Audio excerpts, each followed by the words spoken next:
The Kansas State School for the Blind presents Kansas COMS Chat.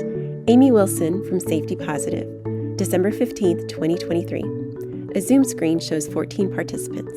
In addition to being an amazing person, Amy Wilson is the trailblazer behind the Safety Positive Foundation, and she is revolutionizing personal safety for the blind and visually impaired community. Amy, I'll let you take it away. Thank you, Minley. I appreciate that amazing introduction.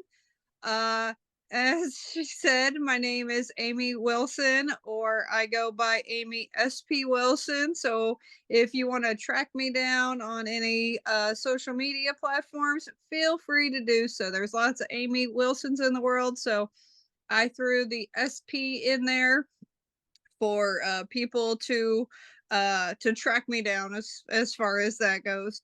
And that's kind of where the safety positive came into play, because I was told that I'm a little maybe a little too positive when it comes to talking about safety. And so when it came to creating Safety Positive, I did a play on words, and voila, Safety Positive Foundation was born March 3rd of this year. We are a non-for-profit organization that was created March 3rd, and we are actually based out of Missouri, um, close to Kansas City. So we're neighbors essentially, as far as that goes. And since we have launched, we have a we kicked it off with well, I guess let me back the truck up a little bit. Little bit about me, to give you some context of why I'm so passionate about safety, and what got me into the personal safety space. So born and raised in Missouri, uh loved grew up in the biker realm, and so born with a rebel spirit, so to say. Was diagnosed with Stargardt's disease at the age of 10. And so have that where I look at it out of everything, out of my peripheral vision. And it took me a little bit to adjust to the uh, accepting stage. And to be quite honest, it I want to say that, I thought I had accepted it when from 10 to 14, I was like, okay, I got over myself. But it took me over 20 years to truly accept the blindness, to where I actually wanted to use my white cane and all those sorts of things. So I really tell people, one, blindness is a spectrum. We all, it all comes in different shapes and sizes as far as that goes. And it is a journey to the accepting stage, and it can take a year, and it can take over 20 years. So as far as that goes. But over my 30 plus years of on my blindness journey, I was Missouri School for the Blind's first ladies wrestler, and then that led me to being on the United States Association of the Blinds, USABA, or USABA, I guess, as people like to say now, their first women's judo team. And so I got to compete in the World Championships for the Blind, which is pretty awesome, at the age of 16, Madrid, Spain. And so I unfortunately wasn't able to continue my judo journey because it did affect my vision. And then but led me into where I went to college, first person in my family to get a bachelor's degree. So I have psychology in my background. And then went to ended up getting married, had a kid, all that, life goes on type of thing. Unfortunately, became a domestic violence survivor and um, ended up, again, life moves on. I ended up going back to school again, where I got my second bachelor's degree in social work. During that time, I was trained in a self defense program called One Touch. Some of you may have heard of it, some of you may not. Uh, and that was sort of the big thing that brought out the it was, I want to say it was like one of the first big self-defense programs that was brought out in the blind community as far as that goes. And so I was very interested in it because a lot of people in the blind community weren't able to participate in self-defense for a variety of different reasons. For me, it was because I couldn't take hits to the head because it would affect my vision, and so I participated in that for a few years, and I did get out of it for a couple different reasons, which I'm not going to go into. But and then that actually led me into another program where I was program director of, and it was the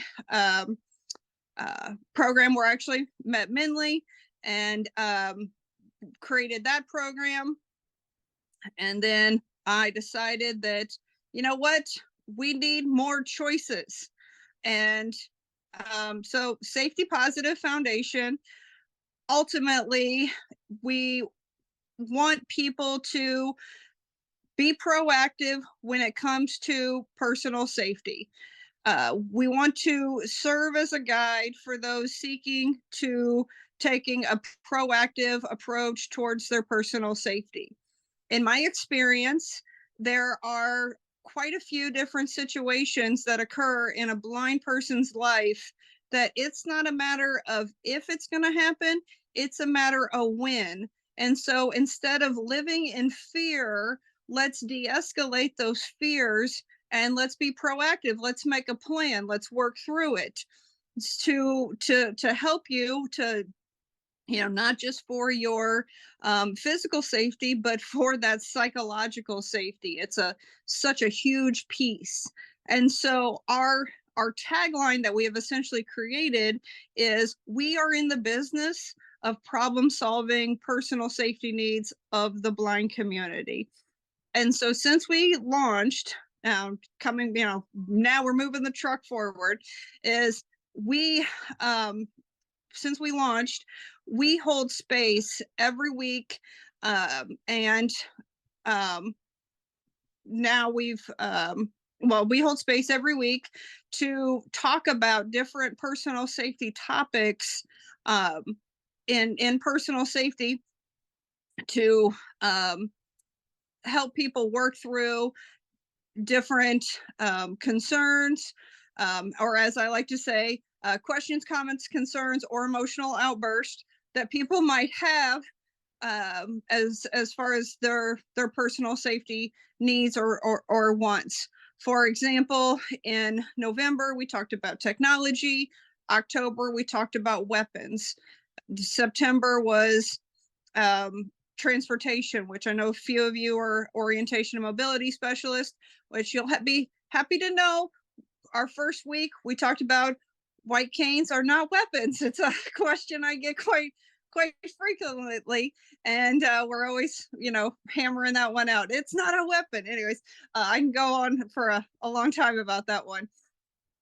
But one of the things that we also noticed within the first few months of us holding these tea times was there were a few people, and quite frankly, several people that started to show that we needed to hold more specific spaces for people who had specific needs.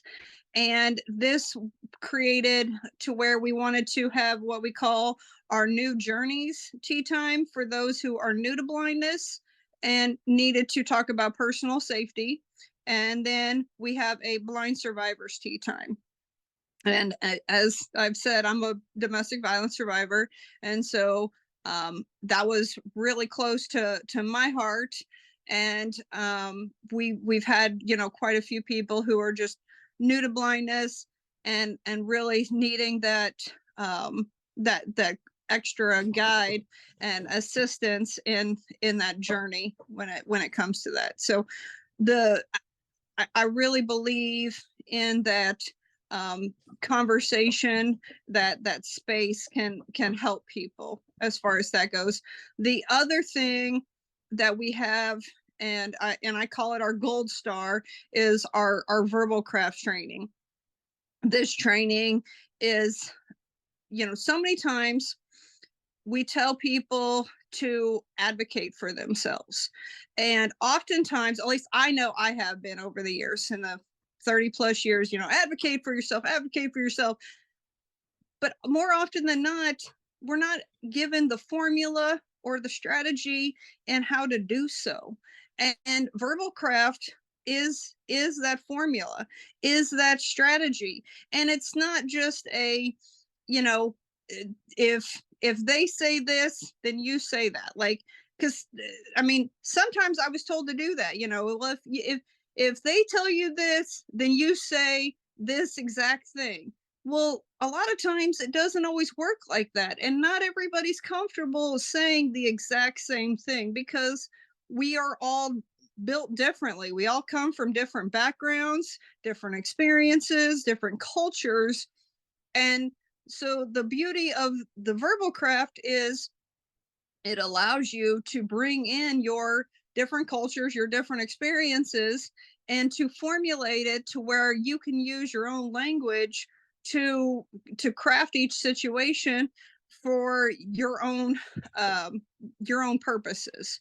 And so it kind of walks you through to, no matter what it is, you can advocate for yourself. Essentially, what verbal craft is a crisis de-escalation communication training. And we got it from a gentleman by the name of Andy Prisco, who I was connected with November last year. And he was so moved by what I was telling him about the blind community and how people treated us, and how people just interacted with us. And he was like, "Are you serious? Like, this is going on?" And I'm like, "Uh-huh, yeah, this is kind of how it is." And so once he kind of heard about it, he was, you know, very on board with wanting to teach us this. And he was one of the people who actually encouraged me to launch Safety Positive um, and all that. So it's been quite a thing. But verbal craft has truly changed my life, not only my professional life, but my personal life. And I've been able to advocate for myself on both different levels as far as that goes. I cannot imagine if I would have had this formula 5 years ago, 10 years ago. Like, I know just in the year it's helped me dramatically. So I know that every person who's taken it has been like, you know, said stuff like game changing. It's been absolutely amazing. We actually have had an O&M instructor went through it and was like, every single one of my students needs to go through this. Like, this is amazing. And I was like, yes, because I know and I always tell people I'm biased, like, because I teach it. So it's always, you know, a good confirmation whenever we get good testimonials like that. But anyways, and then we are launching a Safety Positive subscription guide to where, and this is truly revolutionary, like, because I know you guys have probably heard people talk about, like, there's this service and that service, and you can take the training at this time and this date. But our Safety Positive subscription guide is going to offer 24/7 access to training and resources in personal safety, period. End of story. Like, this has not been done before, um, to my knowledge. I've never heard of it in my 30 years, in over 30 years of being in the blind community. Never once have I heard anybody say, "Well, you can get access for personal safety training." Like, this is huge. This is literally, game changing, history making right here. And because so many of us, have that limited access, and think about it, in Kansas, definitely, trying to get somewhere to, go to attend this training or that training, or where do I find the resources for personal safety? We are putting it in our safety positive guide, so that way, people can find all the resources in one location. I'm not in the business of trying to gatekeep this information. It's too important. It comes down to, in some situations, it's life and death, literally. Whether it's a physical or a mental, I've seen people shut down. It's not a cool thing, and I don't want that for anybody. So, that's I get very excited talking about this because it's just, it's going to change, a lot of lives as far as that goes. And then the other thing that we are doing in the new year is we are going to be offering, well, one is saber pepper spray training. I just got certified to where I can teach that. And then we are also going to be getting trained in other types of hands-on self-defense programs where, um, other programs, like, they're kind of like a one program certification. Safety positive, our long-term goal is we want to be the central hub of personal safety, everything. We ultimately want to make sure that anybody who is, in the blind community, whether you're blind or visually impaired yourself, you're a staff member, you are a loved one, it does not matter. We want to make sure that people have choices when it comes to personal safety, anything. I feel very, very passionate about it. That, we're like, what, couple weeks away from 2024, and there's been just so much limitations on the access to personal safety training and resources, and Safety Positive Foundation is literally breaking down the door. We're not just, like, cracking open the door. No, I am kicking down the door. The door is being broken. It's not coming back up. They're going to have to get a whole replacement or something. Like, we're not, it, people are going to continuously have choices when it comes to their personal safety here moving forward. Come hell or high water, it's happening as far as that goes. So, we are we're looking at, making sure that, there's continued access to, whether it's peer support groups with our tea times.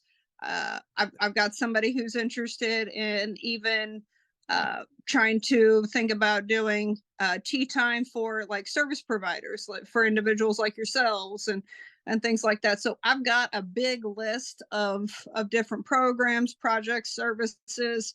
It's just a matter of us, um, slowly bringing it all out, because, as you can tell, I'm passionate, my team's passionate, and we just want to make sure we're providing it in a very high quality uh, manner as far as that goes. So I'm going to stop talking because I'm more interested in answering your questions, comments, concerns, maybe emotional outburst. You all let me know what you have in mind as far as that goes. So, Minley, I'll let you filter the questions, I guess. Okay, well, I have questions, but I'm going to let everybody else go first. If you have anything for Amy, you can throw it in the chat or you can unmute. So you might have to read the chat for me, but Okay, I will do that. Leah. So, Amy, my name's Leah Enright. I'm a COMS here at KSSB, and I was wondering, you were talking before about how kind of some of that prevention, some of these things that happen, it's not if, it's when. And I'm wondering if you can share experiences or kind of what you talk to other people about those, if or not if, but when, because I feel like as someone who teaches early childhood through 21, I'd like to start talking to my students about these things. And if I knew kind of what your experiences are, maybe I could add a little bit to that. number one thing is people coming up and grabbing us. Mm-hmm. That is the number one thing, is people feel that blind people are public property, and people will come up and grab you without permission, without warning, without anything. And it is very triggering for quite a few in the blind community. So much so that a self-defense program was designed around it. Mm-hmm. That's how much of a problem it is. That's part of, some of what verbal craft is even been designed around, because people struggle to speak up when when somebody's grabbed a hold of them, that they just go along with it. And I'm like, if you're not comfortable with it, say something. It's not okay, for people to do that. And they're like, well, they're just trying to be nice. And it's like, it does not matter. If you're not okay with it, then verbalize that. Like, you don't have to go along with it. But it has been ingrained at a young age that they're just supposed to go along with it. And that's part of what if I could get into a young person's brain and just be like, no, no is a complete sentence, and you're allowed to advocate for yourself. Like, that is so huge. Like that. So that would probably be my big. I love that. Yeah. Sabrina would like to know, what are the ages of the people who come to the tea times? We have, I think our youngest is 28 all the way to 60s, something like that. And we've even played around with having like a transition age specific tea time if we needed to. If there was a like an outcry of like, we want our own tea time, we would be down for that. Okay. She also asks, do you provide group trainings for the verbal craft? Is it in person or virtual, and what is the cost? So we would do both, and it is $300 per person. And I can tell you, it is lumped in with the guide. So the guide would get you where it's, like I said, it's $300 per person. It's a full day training, and it gets you where you'd be part of the Verbal Craft Club, where you come in and be able to practice it once a month if you want. And it also includes our lower level, to where you would get the safety positive fundamentals class. It would get you some yoga classes, would get you some first aid videos, just a bunch of tea time recordings if you're not able to attend our tea time. So you'd get the access to the recordings as well. And we're planning on putting in more stuff as the year goes on. So that would be all packed into that $300 package.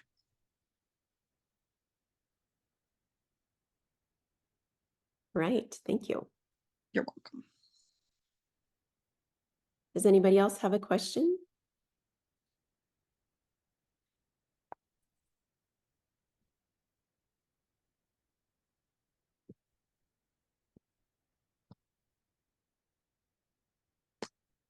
Hi, my name is Joan. I'm a COMS and TBI in South Central Kansas. And I was wondering, are you guys looking at possibly doing a older teenager plus parent maybe kind of thing? Because I could see a couple of my students who have had some be willing to attend that if they could bring their parent. They work together. So one of the things we attempted to do a family tea time, like once a month family tea time, but I don't think we were getting, scheduling was an issue. So that is one of the things that we are going to include into our what we call our School of Hard Knocks level, which is the lower level under the $300 level, to where we are going to pack in a video with like a worksheet type of thing, to where families can sit down and watch the video or listen to the video and communicate with one another on different personal safety needs, wants, to where they're on the same page as far as that goes. But we very much are on the same page as far as like families working together as far as that that goes. But if a family, families want to take the verbal craft class together, we are all about that. Or like with our safety positive fundamentals, that class but in particular is helping people to go from a reactive mindset to personal safety to a proactive. So that could be something that families could take together as well. But anything is in the realm of families doing it together. I personally have worked with my kids. My family's participated in the stuff that I've that we've done at Safety Positive. I've never made them do it. I usually, have asked them as far as that goes. But yeah, we're on board with that type of stuff. I hope that answered your question. Yes, that's very helpful. Okay. I'm just wondering, what kinds of things kind of fall into that as I'm looking at doing a night lesson with a student here soon, a high schooler, trying to make sure he's safe beyond, visibility and making sure he's not in the way of traffic. I don't also want him to be.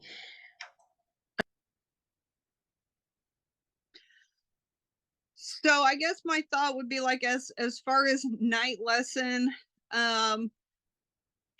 would be talking about, if I was thinking of planning little nuggets of wisdom, would be how to go from being more proactive about your personal safety instead of being reactive. Quite a few people, when they think about personal safety, it's more of, well, if this happens, do this. And that's where I think that, we need to start having the conversations of, let's be more proactive. Let's start making a plan of, uh, you know, like I said, of it's not if, it's when type of thing. Like, when somebody grabs you, when this happens, because then if you have that mindset that when it does happen, you're ready to go, type of thing. We don't, and again, we're going to be optimistic that it's not going to happen, but we are prepared in our minds that when it does, we're ready for it. We've planned for it, and then like when it does, we're like, all right, I know what I'm doing. We're not going to freak out. We're not going to freeze. A lot of people, including myself, have frozen, and that's where if you plan it, you practice it. That's the other piece. You got to practice speaking up, saying what you're, if somebody grabs you, what are you going to tell them? What are you going to say? Because if you're not practicing that part of speaking up, then when a stranger does it, you're not going to speak up. So many times, even with my friends, because when I used to teach some of the other programs, I would just, kind of randomly grab my friends after I did a training with them, and I'd be like, okay, what are you going to say? And then they wouldn't say anything. And I'm like, if you can't tell me, if you can't say it to me, then what are you going to do with a stranger? Like that's sort of Yes. problematic here. So that's something It reminds me of school drills. Mhm. They know where to go in a fire drill because we practice it. They know where to go in a tornado drill, Kansas, because we practice it.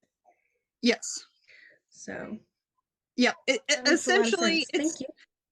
Essentially you can call it, the safety positive, communication drill or something like that. But it's they've got to practice their talking points. Their as far as that goes, there's different things that it's all part of being proactive in their personal safety. In the chat, Whitney says, for visibility on night lessons, I 1000 times recommend a Knox Gear vest. And if they have any usable vision, it has a clip-on headlamp style light that clicks onto the vest. I also assume someone is less likely to attack me on a night run when I'm covered in blinking and flashing lights. Fingers crossed. Lights are helpful. And it's honestly one of the things that my team recently have kind of come around of. Flashlights are a great tool for the blind community to use as a personal safety device as far as that goes, because blind people, we're used to being blind, but other people aren't, as far as that goes. So if we can use that to sort of blind other people until we can recognize that they're in, if their intent is cool, good, maybe we don't want to be blinding them as far as that goes. But flashlights can be good as far as that goes, and they can get through TSA. So if you're a traveler.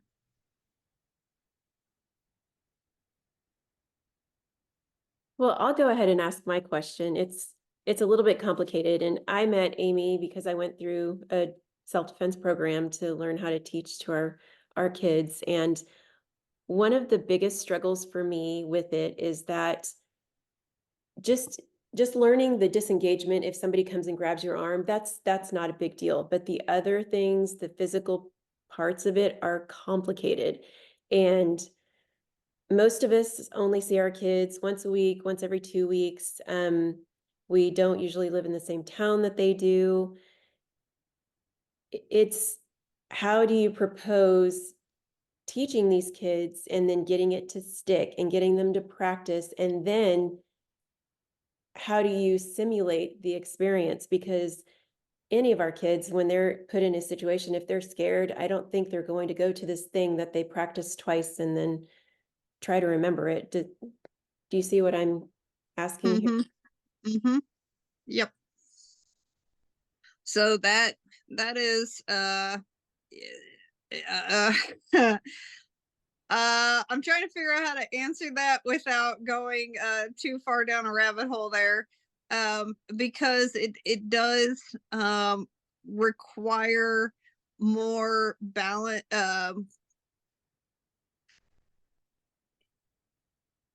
there needed to be more thought out of more of a practicum uh, piece for students of how do you help them to practice? How can there be more ongoing training in the in between? And so that is something that Safety Positive is working on when we are going to be teaching our hands-on stuff, because we are fully aware that we can't get to our students after we leave them. You know, once we walk away, that you know, there's certain things that, yes, we showed you, but you know, that follow up, uh, as far as that goes. But that's one of the things that we there are cues, there are verbal cues that you can give them to help them to remember, to when you maybe need to connect with them once a week or every other week, um, to have them to practice. So one of the things that we have in Safety Positive Foundation is called levels of learning, and you've kind of have heard me you know, talk about that with the guide. But one of the things that I developed right away in Safety Positive Foundation is uh, there, in my experience in working with students, is people, a majority of people are what I would consider are at the School of Hard Knocks level. They had that class one time, they went to, you know, to take this class, or maybe their cousin taught them, you know, a few moves, or maybe in school, you know, in college, they took that rad class or something like that. But it's been a while. That would be, you know, School of Hard Knocks. You know, they basically have gotten their butt kicked type of situation. And then the next level is, you know, fancy fighter, to where, and mainly you're probably laughing because, you know, I love my fancy word. But you know, fancy fighter is somebody who has, you know, completed a program of some kind, um and but it's been more recent, probably in the last, you know, year to 3 years type of situation. And then our warrior level is, and well, backtracking, our fancy fighter is also somebody that would be where they feel more psychologically safe. It's not necessarily you know, because it's been within, you know, it's been recent, but they probably also haven't practiced it either. But it's more of that psychological safety piece as far as that goes. And then the warrior level is more of the physical safety, where they're probably practicing, they probably go to a martial arts dojo, where they're taking regular self-defense classes, and so they're definitely more up on it. And then we have our Spartan level, which is our teachers, or as we like to call it in Safety Positive, the guides, in the personal safety space. But um uh, you know, you can't, you know, I've had so many students that think that they can go from School of Hard Knocks to warrior level in one class, and it's like, you can't, it's not possible. You know, there is a process, it's a journey. And to help people to understand that it is a journey. So as a teacher, though, one of the things that, and it takes a little bit of work, and and I'm probably preaching to the choir here on this one, as I'm thinking out loud, but with any of your students, you almost have to sit them down when it comes to personal safety, and go, what do you want to get out of this? What, you know, how much do you want to learn? You know, do you want to become, the ninja master here? Or do you want some stuff that, can get you out of being grabbed? Because that's what a lot of people, I feel like, want. They just want people to get their hands off of them. And so, but you don't necessarily need to learn all the skills. You don't need to be at the warrior level if all you're wanting is somebody to but I you don't you don't need to be practicing martial arts every week if all you're wanting is somebody to get your hands off you. You might need to be practicing, once a month to make sure that somebody's keeping their hands off you, but you don't need to be like studying it 2 or 3 times a week and all that stuff. But you do have to sit down your student and essentially just be like, what what are you wanting out of this? And based off that, then you can, figure out how often do I need to follow up with you? What cues, what verbal cues can I give you to make you remember, okay, you need to be doing this and you need to be doing that. That will probably serve as a better guide for you to know what information you need to give them. Because I think that's probably part of your frustration, Minley, is you feel like you need to be doing it all, but maybe you you you maybe not necessarily need to be doing that because they may not be wanting to do all that stuff. Is that helpful? Yeah, I think so. So, do you think that teaching the environmental situational awareness is really going to be the most valuable thing for our students? 100%. 100%. Because the more the more that they can become situationally aware of what's going on around them, that is the more that that they can make the judgment calls. The more that they can go, okay, maybe I do need to learn personal safety, or maybe I want to learn more of the hands-on stuff, as far as that goes. But until they can recognize that they are in unsafe situations, they're not going to feel the need to learn the self-defense stuff, as far as that goes. Right now, like a lot of teenagers are in, cloud cuckoo land.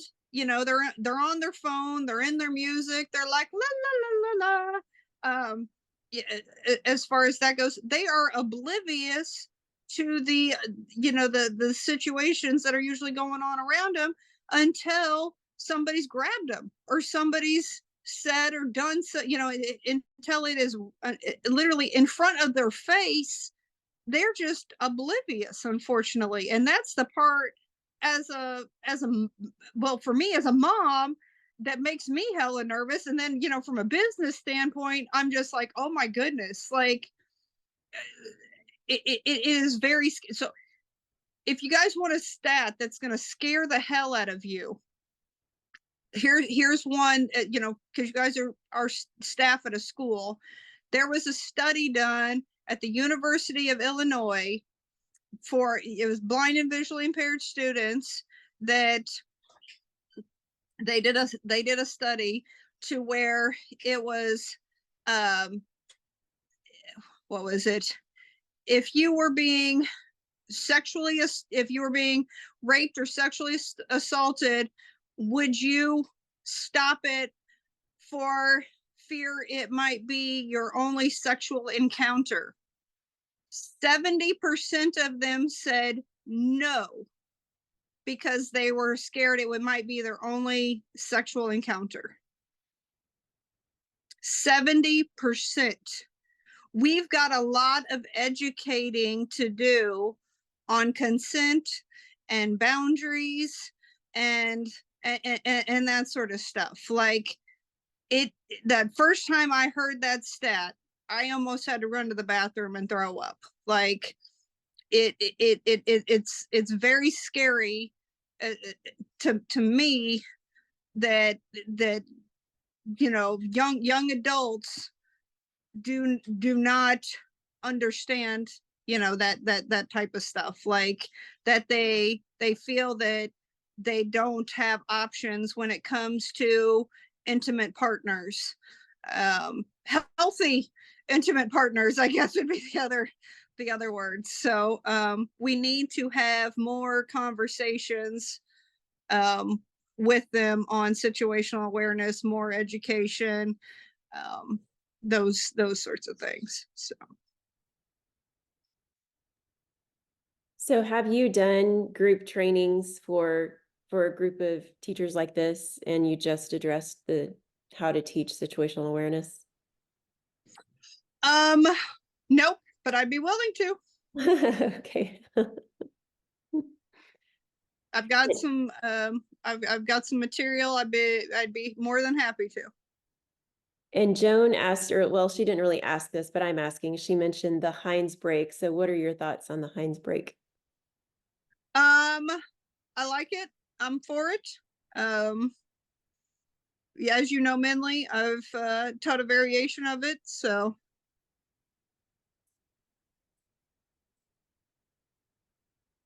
All right. anything to help the blind community, to where we can get people's hands off of us, to where we can be independent. If that's what people are choosing to do, I'm all for it. As far as that goes. So I mostly, safety positive is all about just making sure people have choices when it comes to their personal safety. So whatever capacity that is basically what safety positive is all about, is choices. Yeah, I really like that. That sounds good. Mm-hmm. Does anyone have any other questions, comments? Concerns or emotional outbursts? Jody White says, this has been great. Thank you. You're very welcome. Okay, well, if there isn't anything else, thank you so much, Amy. Thank you for joining us. Thank you for sharing your time with us. And this was very valuable. I'm happy to do so. I'd be more than happy to come visit Kansas and work with you all. As always, Minley, it's great spending time with you, and hopefully we'll be able to work together in the future. Awesome. Well, thanks, Amy. We have lots of thank yous in the chat box. Thank you, Amy. You're very welcome. You are most certainly welcome. So let me know if there's anything I can do in the future. If you have questions, you can visit our website. Minley, you can share that. We are on YouTube. So I make YouTube videos on different topics. We are on Facebook. And like I said, we'll have that subscription guide up and going. March 3rd is going to be our official launch on that. So more will be revealed on that. But if you subscribe to our newsletter, we have a Safety Saturday newsletter, to where I crank out information. So that's a great resource for students or staff or whoever, but different personal safety topics each month, and all that, and you get the links for our tea times and all sorts of great stuff. Great. The logo for the Kansas State School for the Blind, a flying blue eagle in the center of a red and yellow sunflower. Fade to black.